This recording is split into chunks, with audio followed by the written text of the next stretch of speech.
que la inmensa mayoría de la gente, casi toda la gente del mundo, después que mueren físicamente, sus almas en el infierno alzan sus ojos estando en tormentos. ¿Por qué? ¿Por qué la inmensa mayoría de la gente que al morir, ¿cierto? Al morir va al infierno? Nadie quiere ir al infierno en su sano juicio, ¿verdad? Nadie en su sano juicio querrá ir al infierno. Y entonces, ¿por qué muchos al morir se van al infierno? O sea, la inmensa mayoría de la raza humana. ¿Por qué? Porque la inmensa mayoría de la raza humana al morir, cuando sus cuerpos mueren, sus familiares van a enterrar su cuerpo al cementerio, lo lloran, y la persona, su alma en el infierno alza sus ojos estando en tormentos. ¿Por qué? ¿Por qué pasa eso? Bueno, eso ocurre porque no ocurre el arrepentimiento para salvación y porque no ocurre la fe en el Evangelio. No porque el ser humano haya sido pecador, haya sido malo, porque el Señor dice en su palabra, en Romanos 3, versículo 10 en adelante, como está escrito, no hay justo ni aun uno, no hay quien entienda, no hay quien busque a Dios, no hay ni siquiera uno. Todos se desviaron, a una se hicieron inútiles, no hay quien haga lo bueno, no hay ni siquiera uno. De hecho, las características que a continuación sigue describiendo el Señor de nosotros son terribles. Sepulcro abierto su garganta, con su lengua engañan, veneno de áspides hay debajo de sus labios, su boca está llena de maldiciones y amargura, sus pies se apresuran para derramar sangre, y no conocieron camino de paz, no hay temor de Dios delante de sus ojos. Así es como Dios mira al ser humano. Porque dice, como está escrito en la santa palabra de Dios, Romanos capítulo 3, versículo 10. Eso ya está escrito ya. Ya Cristo nos ha sacado la radiografía moral a todo ser humano. No se salva ninguno. Ni usted ni yo. Como está escrito, no hay justo ni aun uno. Eso está en Romanos 3, versículo 10. Y ahí están las características, cómo Dios describe en la naturaleza humana, el ser humano. ¿Qué es lo que es el arrepentimiento? ¿Qué es lo que es el arrepentimiento que Dios demanda? Que el hombre conforme su mente, en su pensamiento de su mente, su manera de pensar, su manera de autopercibirse él mismo ante Dios en este aspecto, en el aspecto moral. Que ante los ojos de Dios no hay justo ni siquiera uno. Pero además, lo más terrible es que también el ser humano haga un cambio radical, traumático, en la manera, en la forma de autopercibirse judicialmente ante Dios. Porque arrepentimiento es un cambio de mente, es un cambio radical en la manera de pensar. Que el hombre deje sus pensamientos y los conforme a los pensamientos de Dios, y que están escritos en la Biblia. Los pensamientos de Dios respecto de cómo Dios nos ve a nosotros están escritos en la Biblia. Por ejemplo, en Romanos 3:10. Como está escrito, no hay justo ni a uno, no hay quien entienda, no hay quien busque a Dios. Todos se desviaron, a una se hicieron inútiles, no hay quien haga lo bueno, no hay ni siquiera uno. Y aquí está incluido usted y estoy incluido yo. Y las descripciones que a continuación sigue describiendo el Señor de nosotros son terribles, son terribles. Sepulcro abierto en su garganta. Con su lengua engañan. Veneno de áspides hay debajo de sus labios. Su boca está llena de maldiciones y de amargura. Quebranto y desventura hay en sus caminos y no conocieron camino de paz. No hay temor de Dios delante de sus ojos. 7.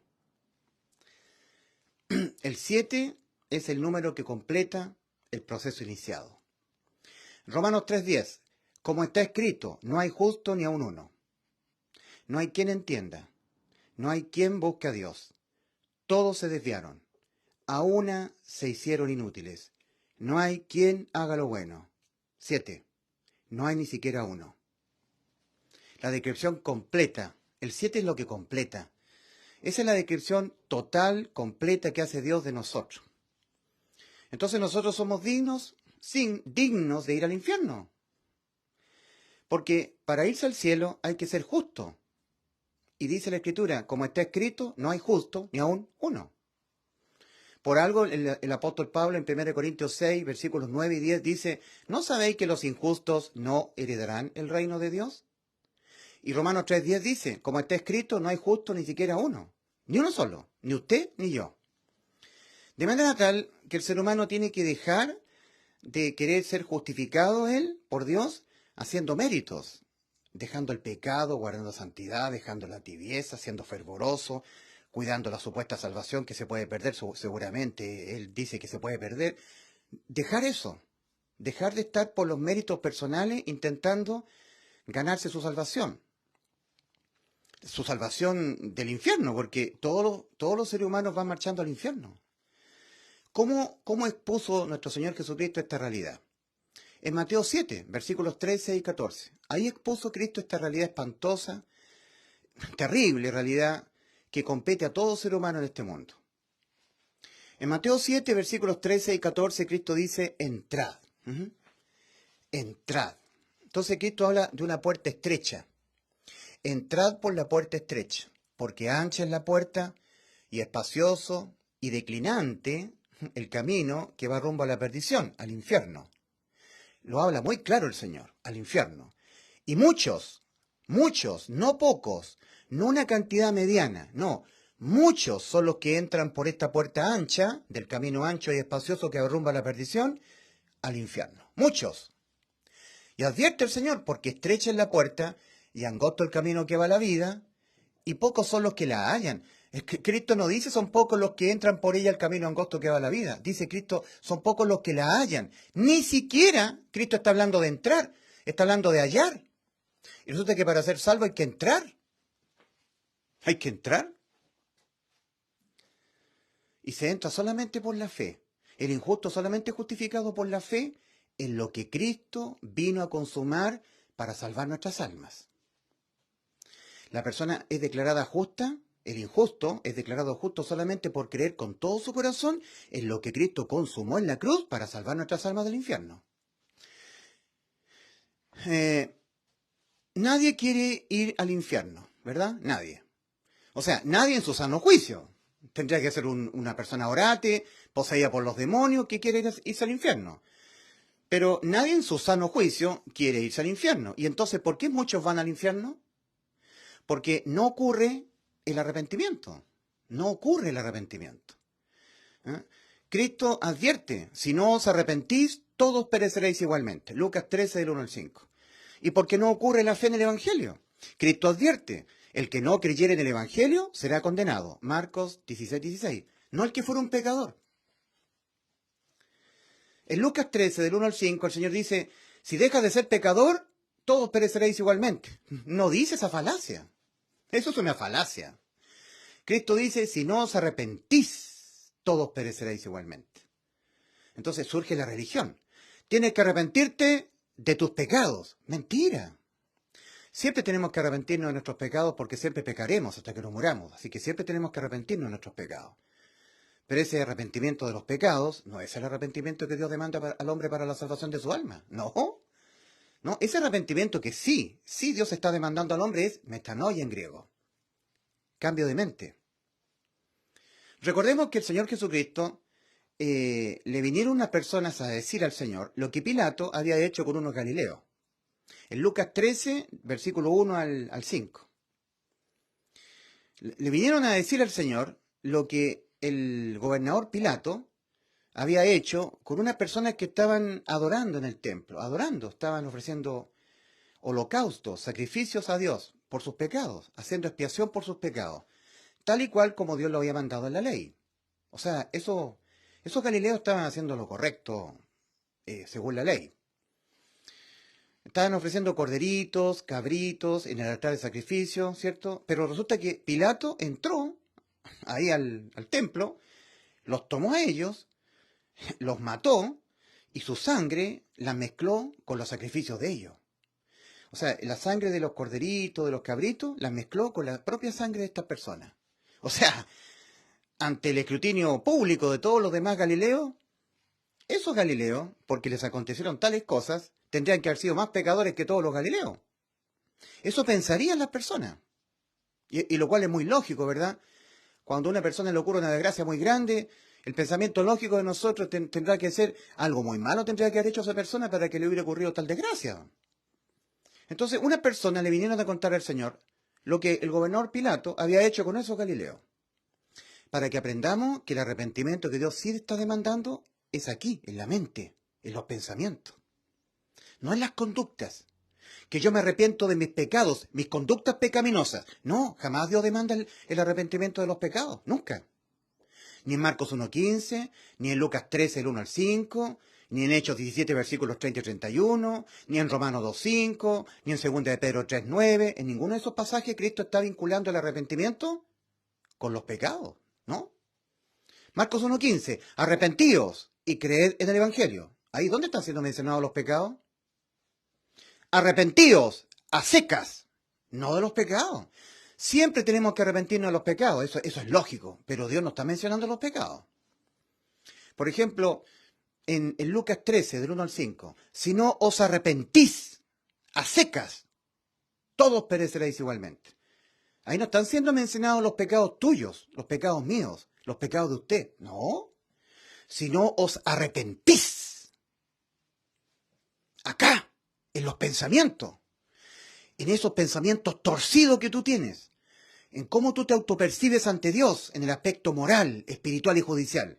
Porque la verdad es que moralmente estás corrompido y vas a ser un pecador hasta que te mueras. La verdad es que estás muerto espiritualmente y Dios no es Dios de muertos como tú. Dios es Dios de vivos y tú estás muerto y no te quieres autopercibir así. Y tu alma, que esto es lo más terrible, ya quedó condenada al lago de fuego porque pecaste y no te quieres ver así en tus pensamientos, en tu forma de autopercibirte, como tú te ves ante Dios, en el aspecto moral, espiritual y judicial. El arrepentimiento abarca estos tres aspectos, el moral, el espiritual y el judicial. Si no os arrepentís, todos pereceréis igualmente. Entonces, nosotros tenemos que el arrepentimiento que Dios demanda nunca está vinculado con los pecados. No hay tal cosa como arrepiéntete de tus pecados. Eso lo inventaron los religiosos. Hechos 17, versículos 30 y 31. Pero Dios, habiendo pasado por alto los tiempos de esta ignorancia, ahora manda a todos los hombres en todo lugar que se arrepientan a secas, no de los pecados.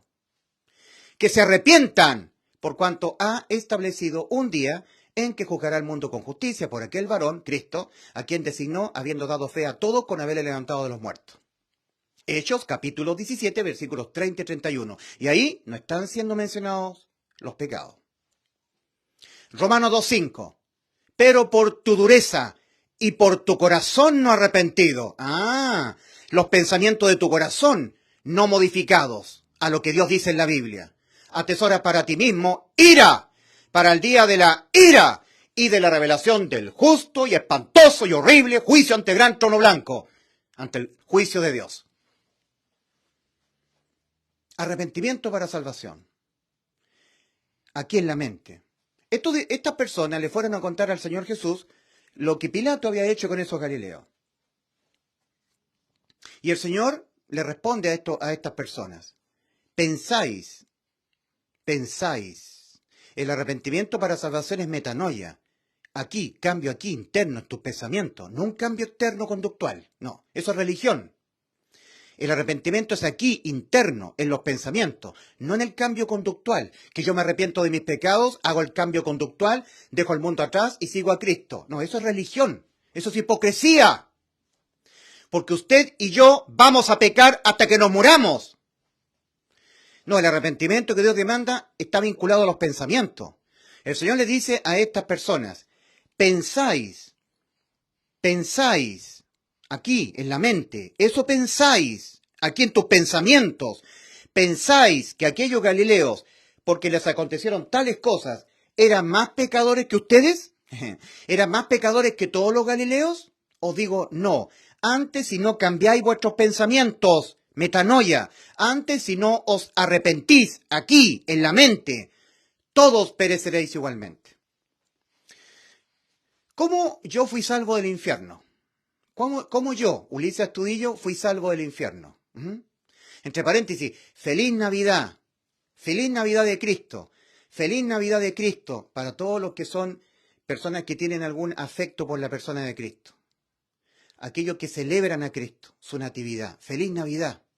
En mi casa tengo un pino navideño, tengo un pesebre para que todos los hijos del demonio, todos estos perversos evangélicos, perversos, corrompidos evangélicos que enseñan a la gente a no celebrar la Navidad, se retuerzan de su dolor farisaico, hijos de su padre el diablo. ¿Por qué? ¿Cómo yo fui salvo? ¿Cuándo yo fui salvo? ¿Cómo? Bueno, yo fui salvo cuando yo me vi marchando al infierno. Entonces yo cuando me vi, miré yo que iba marchando al infierno, yo vine y entré por Cristo, por esta puerta, que está abierta gratuitamente, y pasé de muerte a vida. Y ahora estoy caminando acá. Así de simple. Yo me vi marchando al infierno. Todos nacemos acá, en el camino ancho y espacioso que va rumbo al infierno. Ningún ser humano nace aquí, en el camino angosto que va rumbo a la vida. Todos nacemos acá. Yo un día nací aquí, en este camino ancho y espacioso que va rumbo a la perdición. Entonces, ¿cuándo yo fui salvo del infierno? Cuando yo me vi marchando al infierno. Me vi yo aquí estaba yo aquí, y yo me vi el infierno. Y que yo iba caminando al infierno. Entonces yo me autopercibí marchando al infierno. Hice un cambio radical en mis pensamientos. Yo me vi marchando en justo derecho al infierno. ¿Y por qué? Porque estaba caminando en el camino ancho. Porque pequé. Miren, Dios dice, el alma que pecare, esa morirá. Ezequiel 18:4. El arrepentimiento para salvación está fuertemente ligado a este decreto condenatorio. Cambiemos el verbo pecar por el verbo beber. Ingesta, beber. Beber un líquido, beber, tomar un agua, tomar líquido. Cambiemos el verbo pecar para poder enseñar pedagógicamente, para que quede más claro que el arrepentimiento que Dios demanda para salvación, que no es el arrepentimiento de los pecados. Dios ha dicho en su decreto condenatorio, el alma que pecare, esa morirá. Ezequiel 18:4. Para poder entender el arrepentimiento que Dios demanda para salvación respecto de este decreto condenatorio, cambiemos, para tener una mejor pedagogía de la enseñanza, cambiemos el verbo pecar, cambiémoslo por el verbo beber. Beber. ¿Ya? Yo voy a beber agua. En vez del verbo pecar, cambiémoslo por el verbo beber. Es como que Dios dijera, estoy haciendo una homologación pedagógica para la enseñanza. Es como que Dios dijera, el alma que bebiere, esa morirá. ¿Beber qué cosa? ¿Beber una gaseosa? ¿Beber jugo de frutas? ¿Beber vino? ¿Beber agua de río? ¿Beber agua de mar? No. El alma que bebiere, esa morirá. Es la acción, beber. No importa qué cosa se beba. Ya, cambiemos el verbo beber por el verbo pensar.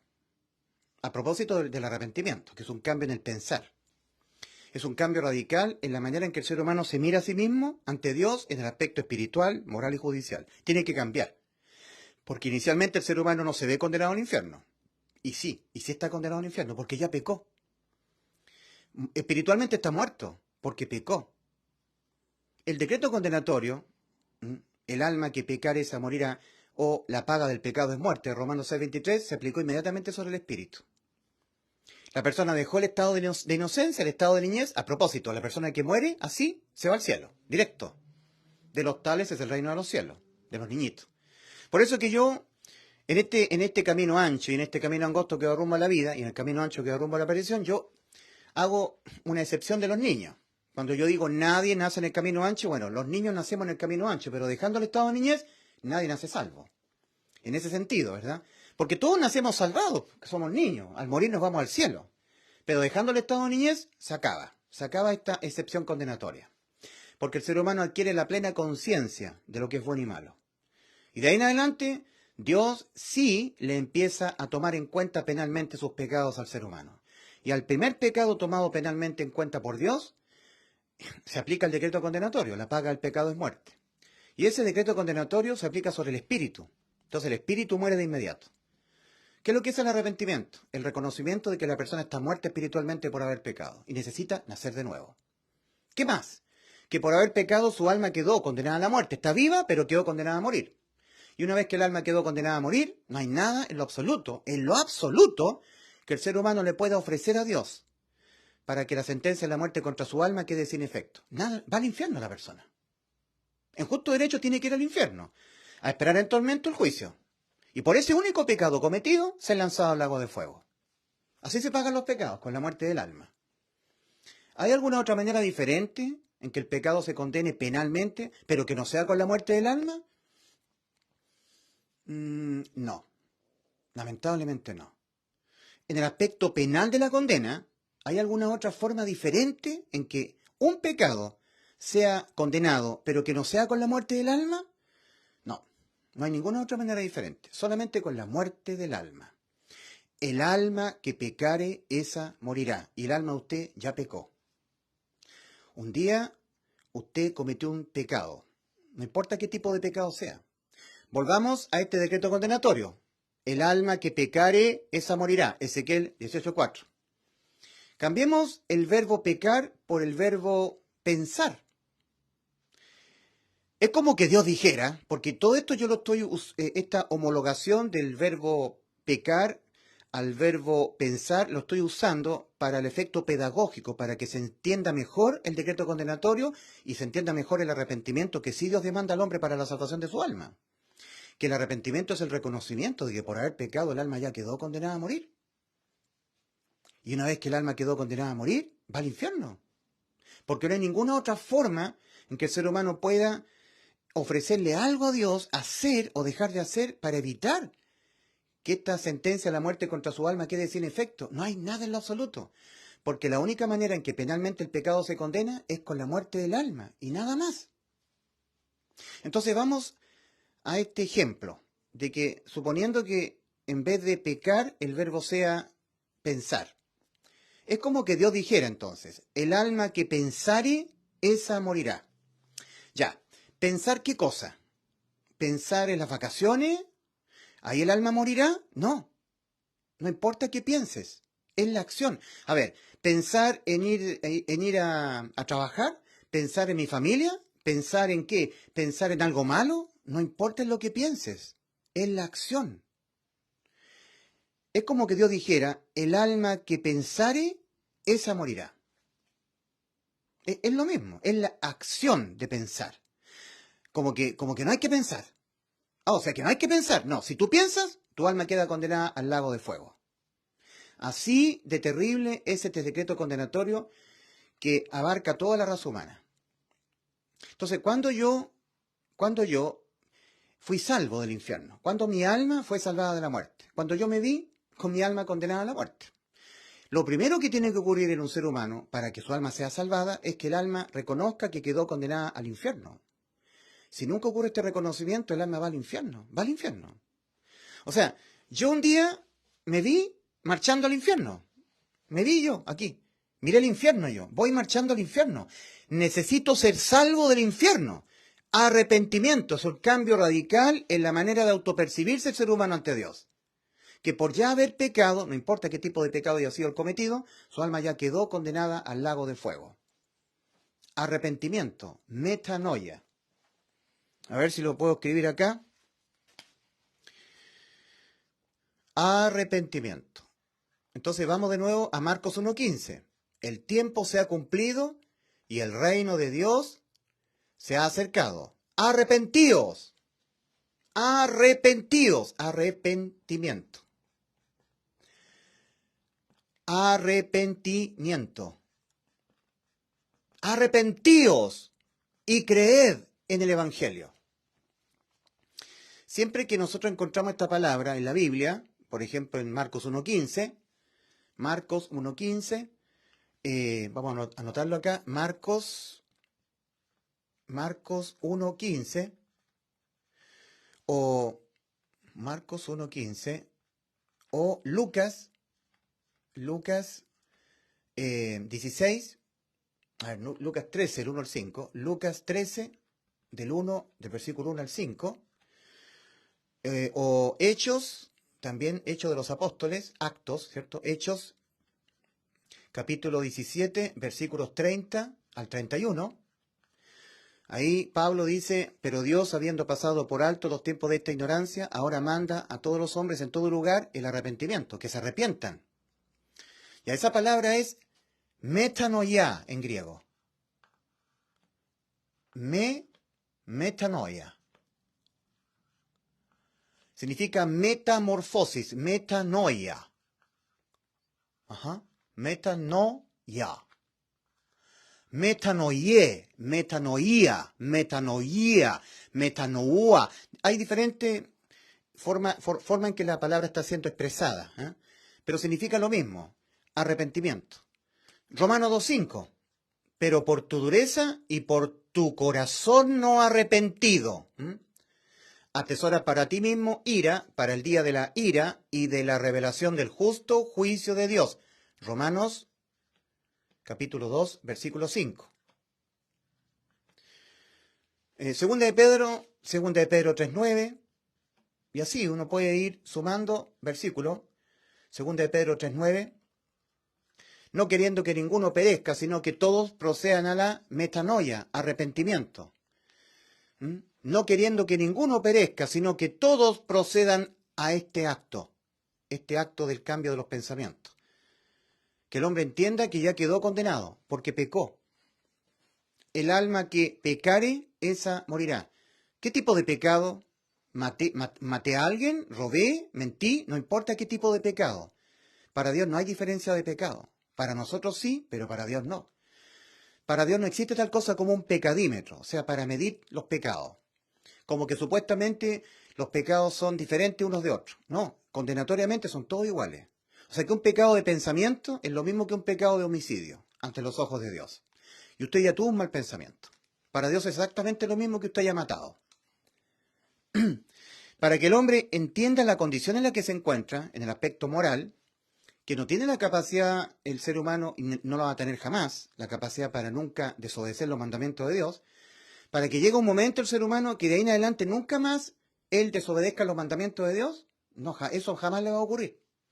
Entonces, para eso Dios dio la ley de los mandamientos, en el monte Sinaí, a través de Moisés, al pueblo de Israel. Lo que conocemos como los 10 mandamientos de las tablas de la ley. Amarás al Señor tu Dios con toda la fuerza de tu alma, tu corazón y tu mente. Amarás a tu prójimo como a ti mismo. No te harás imagen de ninguna semejanza de lo que está arriba en el cielo, ni en la tierra, ni debajo de la tierra. No te inclinarás a ellas ni las honrarás, porque yo soy tu Dios fuerte y celoso. Honra a tu padre y a tu madre, guarda el día de reposo. No mentirás, no matarás, no fornicarás, no cometerás adulterio, no codiciarás. Son los mandamientos. Entonces, Dios da los mandamientos y Dios mira desde el cielo al hombre. ¿Los puedes cumplir? ¿Puedes cumplir los mandamientos? Entonces, los pentecostales, los adventistas, los católicos, los metodistas dicen que sí. Porque todas estas fracciones religiosas, que son todas una concentración de fuerzas opositoras al arrepentimiento que Dios demanda para salvación, opositoras al verdadero evangelio, todos estos pentecostales hijos del diablo, todos estos hijos de su padre el diablo, que dicen que no hay que celebrar Navidad porque no es la fecha. Enséñeme dónde dice la Biblia que Cristo nació el 25 de diciembre. Enséñeme. Son celosos farisaicos, perversos hijos de su padre el diablo. Perversos, de espíritus perversos, duros, de corazón duro. Y Cristo le dice a ellos, por tu dureza, por tu corazón no arrepentido, atesoras para ti mismo ira, para el día de la ira y de la revelación del justo juicio de Dios. Entonces, nosotros tenemos que Dios mira al hombre, le entrega la ley de los mandamientos y lo mira desde el cielo. ¿Los puedes cumplir? ¿Qué es lo que es infringir la ley? Es pecar. En 1 Juan 3:4 dice la palabra del Señor. Todo aquel que comete pecado infringe también la ley, porque el pecado es infracción de la ley. Entonces, ¿qué es lo que es infringir la ley? Pecar. ¿Cuándo se infringe la ley? Cuando de los 10 mandamientos se desobedece uno. Ahí se infringió la ley. Ya no importa de ahí en adelante lo que suceda con el ser humano. Su alma ya quedó condenada a la muerte eterna. Y una vez que el alma quedó ya condenada a la muerte eterna, no hay nada más que el ser humano pueda hacer o dejar de hacer para evitar que la sentencia de la muerte contra su alma quede sin efecto. Nada en lo absoluto. Entonces Dios pide eso al ser humano. Que el ser humano se humille. Se humille como una espiga de trigo. No como una espiga de cizaña erguida. No como los pentecostales. No como los católicos. No como los adventistas. No como los testigos de Jehová. No, ellos son espiga de cizaña. ¿Cuál es el fruto de un verdadero salvado? otros salvados. Nunca se olviden de esto. Don't forget. Nunca se olviden de esto. Never. Nunca se olviden de esto. Don't forget. Never. Nunca.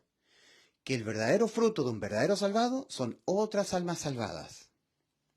¿Cuáles son los frutos de un religioso hipócrita, un perverso pentecostal, hijo de su padre el diablo, un perverso católico, un perverso adventista, un perverso religioso? Conducta moral. Cuando ustedes miraban a los fariseos de los tiempos del Señor, la conducta de ella era intachable. Guardaban el día de reposo celosamente, guardaban la ley, conducta moral.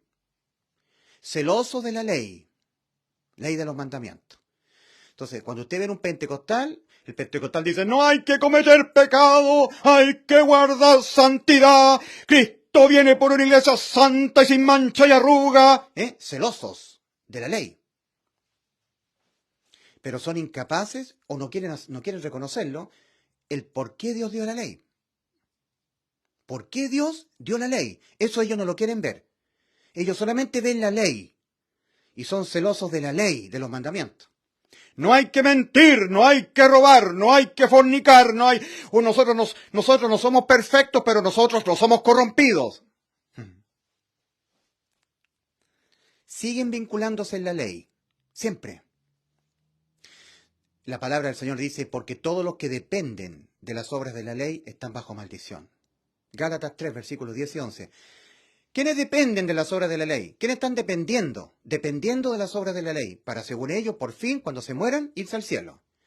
Los pentecostales, los adventistas, los presbiterianos calvinistas, los luteranos, los anglicanos, los católicos, los mormones, los testigos de Jehová, los bautistas, toda la casta religiosa. Dependencia de la ley. Sí, dicen ellos, sí, Cristo nos salvó, pero si tú pecas, pierdes la salvación. Entonces hay una dependencia de no pecar, de no infringir la ley. Están dependiendo de la ley para, según ellos, por fin ser salvos. Perversos, incrédulos, hijos de su padre el diablo. Todos estos religiosos evangélicos que dicen que no hay que celebrar Navidad.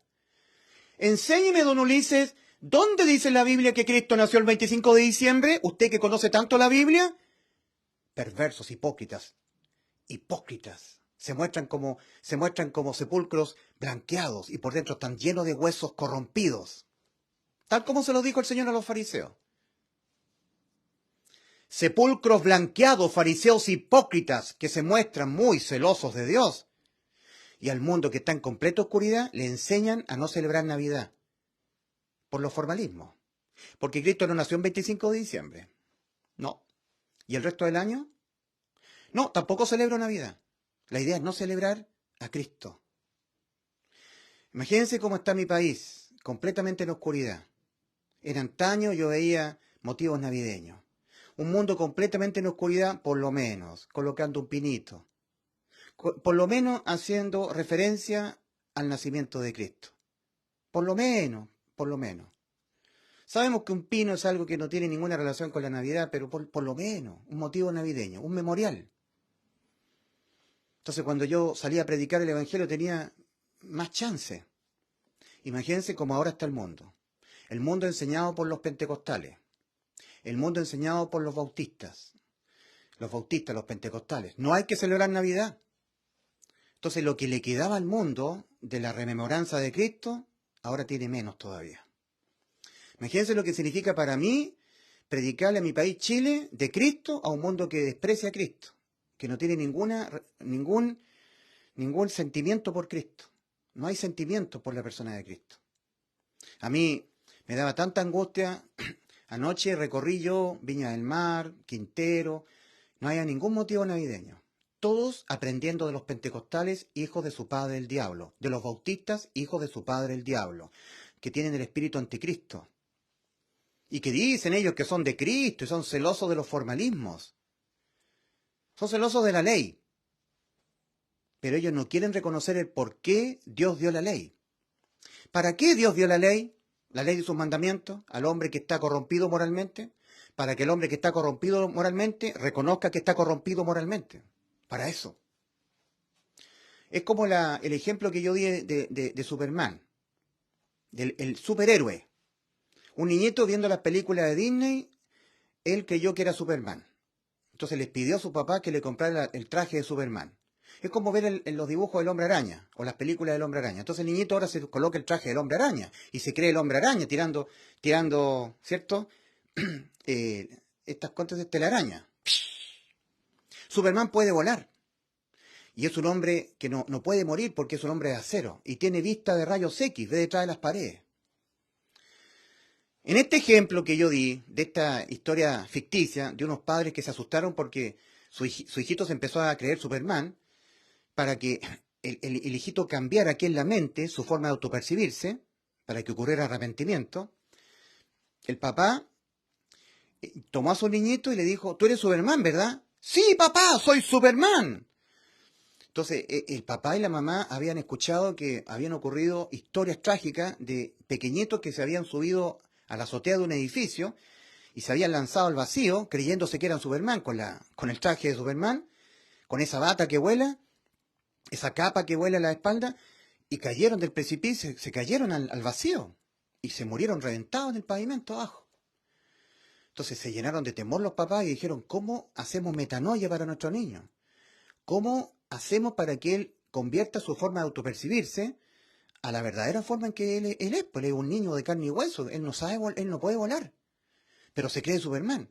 No hay que hacer cosa que él también suba a la azotea del edificio y se lance al vacío creyéndose que es Superman, que puede volar. Entonces, ¿qué hacemos? ¿Qué hago? ¿Qué acción hago yo para que él cambie su forma de autopercibirse? Que deje de autopercibirse como Superman y que se autoperciba como realmente es, un niño de carne y hueso, que no sabe, no puede volar. Entonces el papá se le ocurrió llevar a su niñito al living de la casa y detrás de una pared estaba el dormitorio matrimonial del papá y la mamá. Entonces el padre le dijo al niñito, mira, quédate sentado en este sillón y yo me voy a ir a mi habitación, voy a cerrar la puerta y como tú eres Superman, ¿verdad, hijo mío? Sí, papá, soy Superman, le respondió el niñito. Tú puedes ver detrás de las paredes porque Superman tiene vista de rayos X, ¿verdad? Sí, papá. Yo voy a tomar diferentes posiciones, voy a estar sentado, acostado, de pie, y te voy a decir en qué posición estoy y tú tienes que verme a mí en qué posición estoy, porque tú eres Superman, ¿verdad? Tú puedes ver detrás de las paredes. Sí, papá. Entonces el papá, en su desesperación, se acostó en la cama y le dijo al niñito, hijo mío, ¿estoy acostado, estoy parado de pie o estoy sentado en la cama? Entonces el niñito empezó. Soy Superman, dame los poderes, hombre acero. Y empezó a tratar de mirar detrás de la pared. Y se empezó a frustrar el pequeñito. Entonces el papá, después de unos segundos, se incorpora y se pone de pie. Hijo mío, dime, ¿estoy acostado, de pie o estoy sentado en la cama? Tú que eres Superman, que puedes ver detrás de las paredes, dime. ¿Para qué Dios dio la ley? Para que el hombre conozca que es un pecador y lo será hasta que se muera. ¿Para qué el papá puso al niñito al otro lado de la pared y él se puso al otro lado de la pared en su habitación y le pidió al niñito que le viera en qué posición estaba? ¿Para qué? Para que el niñito reconociera que no es Superman, que no tiene vista de rayo X. ¿Para qué lo que es la ley? Para el conocimiento del pecado que mora en nosotros. Para que el hombre, mirando su vida en la ley de los mandamientos, su conciencia siempre le acusara que no cumplió los mandamientos. Y al incumplir la ley, el alma quedó condenada a morir. Y por lo tanto él necesita un salvador para su alma. Tenemos Romanos 3:20, tenemos Gálatas 3:24. Romanos 3:20, ya que por las obras de la ley ningún ser humano será justificado delante de él, porque por medio de la ley es el conocimiento del pecado. Esto hay que repetirlo, la parte final de Romanos 3:20.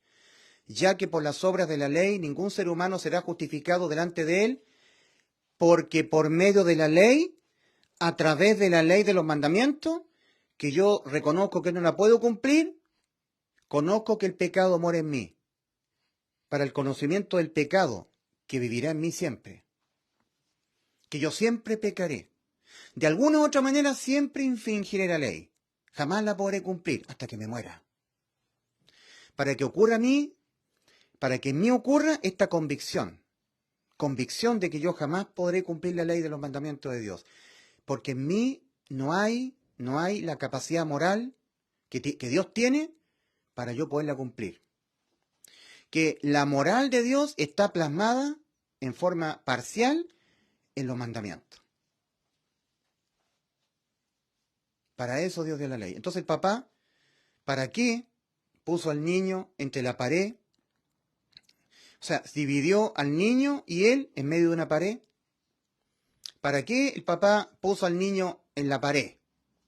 Para que el niño entendiera que no es Superman. ¿Para qué Dios dio la ley de los mandamientos? Para que el hombre entienda que no lo puede cumplir, que tiene una incapacidad moral para cumplirla, que en él mora el pecado, que hay una incapacidad moral para cumplir la ley de los mandamientos, y que el hombre haga un análisis que el hombre haga un análisis de sí mismo y diga, ¿por qué yo miento? ¿Por qué yo miento? ¿Por qué yo tengo malos deseos? ¿Por qué? En mí mora algo moralmente corrompido. ¿Por qué yo no puedo ser igual a Dios en lo moral? Dios nunca peca, ¿y por qué yo sí? Entonces, como una vara de medida, un patrón de medida moral, Dios dio la ley, que para el ser humano es inalcanzable poderla cumplir. Cumplir la ley es jamás, nunca, infringir ningún punto. Santiago capítulo 2, versículo 10. Cualquiera que guardare toda la ley e infringir un punto, desobedecer un punto, se hace culpable de todo. O sea, cuando nosotros leemos en 1 Corintios 6, versículos 9 y 10, cuando el apóstol dice, ¿no sabéis que los injustos no heredarán el reino de Dios? No erréis. Ni los adúlteros, ni los fornicarios, ni los afeminados, ni los que se echan con varones, ni los idólatras, ni los mentirosos, ni los borrachos, ni los adúlteros, ni los fornicarios, ni los que se echan con varones, ni los borrachos, ni los adúlteros, heredarán el reino de Dios. Y eso es usted ante los ojos de Dios. Usted, ante los ojos de Dios, es un idólatra, un borracho, un fornicario que se echa con varones. ¿Y por qué? Porque usted pecó. Pecó. Una vez. Y no importa qué tipo de pecado sea el cometido. Para Dios, usted es un adúltero, un fornicario que se echa con varones, un idólatra, un estafador, un afeminado, un adúltero. Cualquiera que guardare toda la ley, se mantuviere guardando santidad, dejando el pecado, viviendo una vida en santidad, como dicen los pentecostales, y en algún momento de su vida, basta un solo instante de su vida, en que la persona mintió, se enojó contra su esposa. ¿Qué es lo que dijo el Señor en Mateo 5? Oíste que fue dicho a los antiguos, no matarás, mas yo digo que cualquiera que se enoje contra su prójimo, quedará expuesto al juicio. O sea, para Dios enojarse también es igual que matar. Estos fariseos hipócritas, cuando estaban oponiéndose a Cristo, cuando Cristo vino al mundo, que son los mismos pentecostales, igual, los mismos pentecostales de ahora, exactamente igual, hipócritas. Pentecostales, hijos de su padre, el demonio, el diablo. Católicos, iguales. Mormones, testigos de Jehová, es la misma historia. Es el mismo estiércol, pero con diferente olor. El Señor les dijo a los fariseos hipócritas, oíste que fue dicho en la ley, no cometerás adulterio. Entonces los fariseos hipócritas decían, nosotros cumplimos la ley porque nosotros somos hombres casados, estamos viviendo una vida en santidad, y nosotros jamás hemos cometido un acto sexual con una mujer que no sea nuestra esposa. Así que somos santos para Dios. Fariseos duros de corazón, hijos del demonio, perversos hijos del diablo. Esos son los religiosos. Lo que para ser salvos están dependiendo de sus méritos, de su conducta moral. Nunca creyeron que Cristo les salvó. De la boca para afuera lo han dicho, como los pentecostales. Cristo es nuestro Salvador, pero de la boca para afuera, en su corazón nunca lo han creído. Y por eso están dependiendo de sus méritos para poder ser salvos. El Señor le dijo a estos fariseos hipócritas en Mateo capítulo 5. Oíste que fue dicho en la ley, no cometerás adulterio. Entonces, ¿qué pensarían de ellos mismos los fariseos? Estamos bien cumpliendo la ley, no hemos cometido nunca adulterio. Yo estoy casado con mi señora. Soy una persona que está guardando santidad. Tengo mi señora, vivo una vida en santidad. Tú eres un pecador, yo soy una persona que vivo en santidad. Espíritu perverso, asesino, religioso. Entonces Dios le dijo, mas yo os digo que cualquiera que mirare a una mujer para codiciarla, ya adulteró con ella en su corazón. Ahora, violar la ley no solamente era cometer un acto de adulterio, sino que era desearlo. Y con eso, Señor, los derribó todos estos fariseos hipócritas. Los derrotó a todos, porque todos deseamos. En algún momento de nuestra vida, nuestro corazón nos traiciona. Todos los varones, al mirar la belleza de una mujer que es nuestra esposa, por un segundo nuestra vista nos traiciona. No podemos evitarlo. La caída de los santos por acción de la mujer está plasmada en toda la Biblia. Sansón cayó por Dalila. Salomón cayó por las mujeres que le corrompieron su corazón. David cayó por Betsabé. Está descrito en toda la Biblia. Y estos fariseos, hipócritas, pentecostales, hijos de su padre el diablo, dicen, nosotros guardamos santidad, dejamos el pecado, perversos hijos del demonio. Arrepentimiento involucra una humillación extrema del ser humano, que el ser humano doblegue su cerviz hasta el polvo, su cerviz hasta la tierra, y reconozca que será un inmundo y perverso pecador hasta que se muera. Porque eso es un pecado, es un delito de pena de muerte eterna contra el alma. Uno, no importa qué tipo de pecado sea. Un pecado, no importa qué tipo de pecado sea, es un acto depravado, perverso.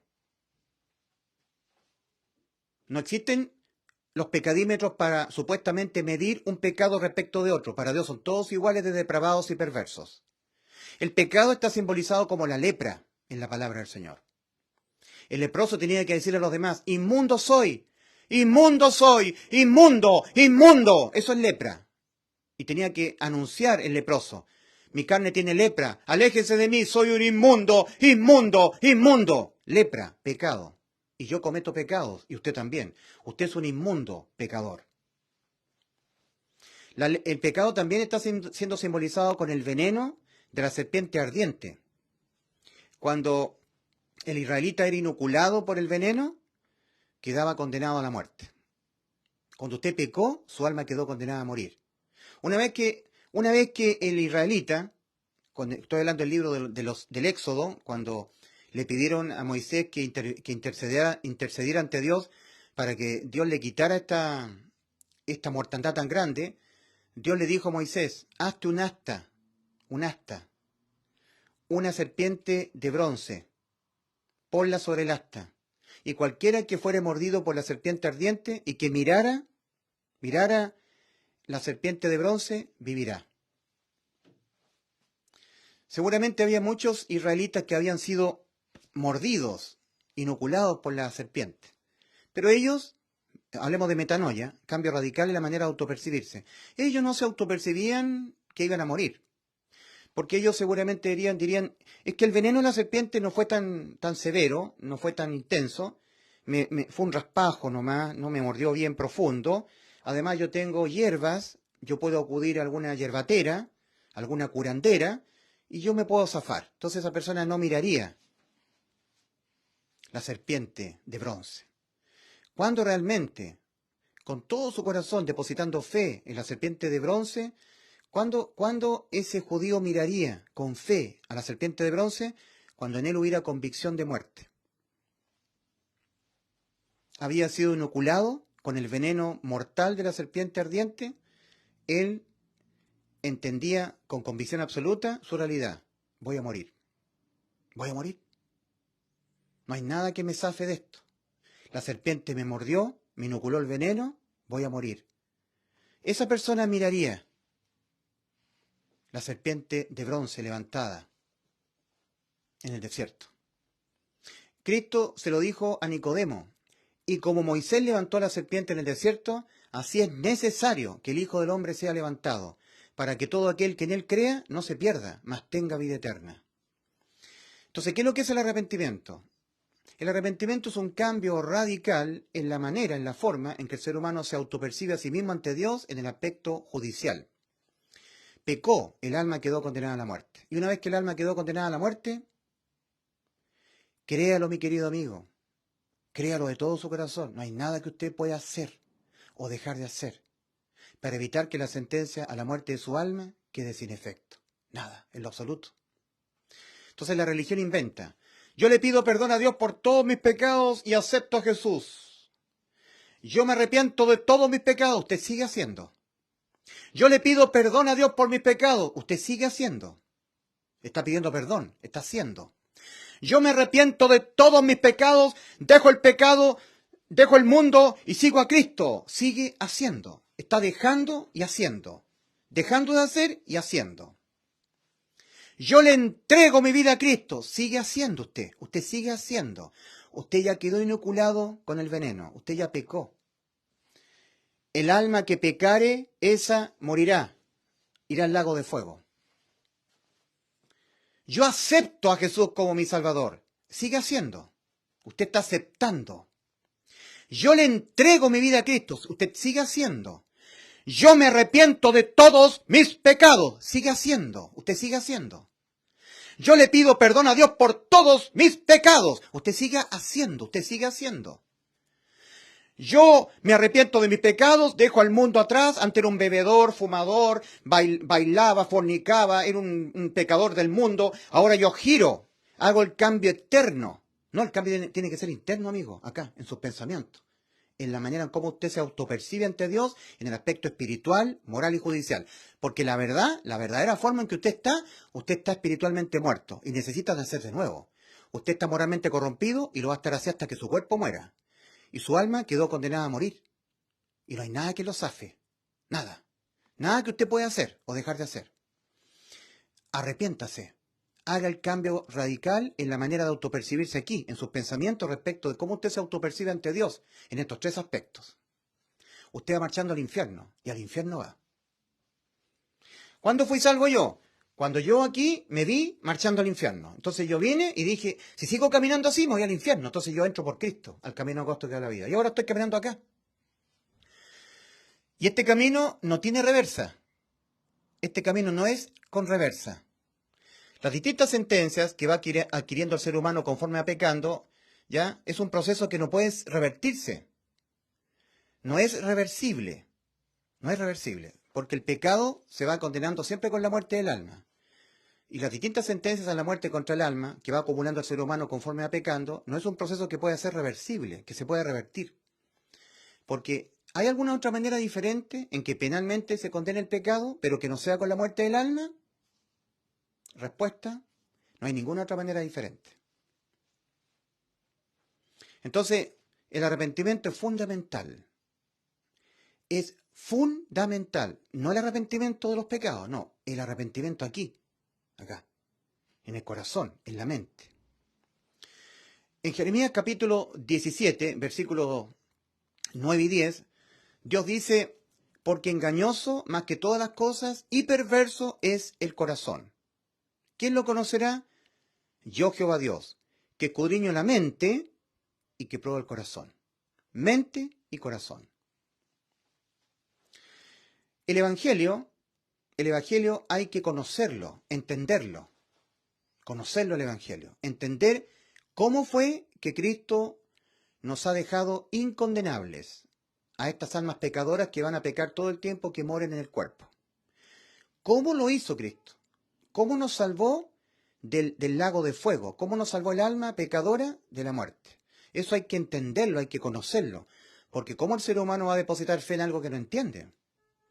¿Cómo? ¿De qué manera el ser humano va a creer en algo que no entiende?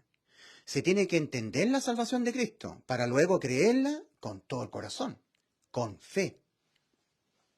Entonces lo que se cree aquí tiene que ser creído por el corazón. O sea, uno puede adquirir el conocimiento aquí, intelectual. En griego es ginosko, con cada kilo. Conocer, entender, conocer, saber. Pero lo que se conoce aquí, se entiende aquí, tiene que bajar al corazón. Ser creído con toda el alma. Eso es fe. Hasta acá es hallar. Pero cuando esto es creído con todo el alma, es entrar. Entrar por la puerta estrecha al camino angosto que va a la vida. Es fe. Muchos evangélicos han oído el verdadero evangelio, o parcialmente han oído el evangelio, y lo han creído aquí. Ginosco, lo conocen, lo creen, pero no con todo el corazón. Falta el componente fe. Fe es convicción, certeza. En cambio, creer, ginosco, pero sin creerlo con todo el corazón, sin fe, es creerlo con incerteza.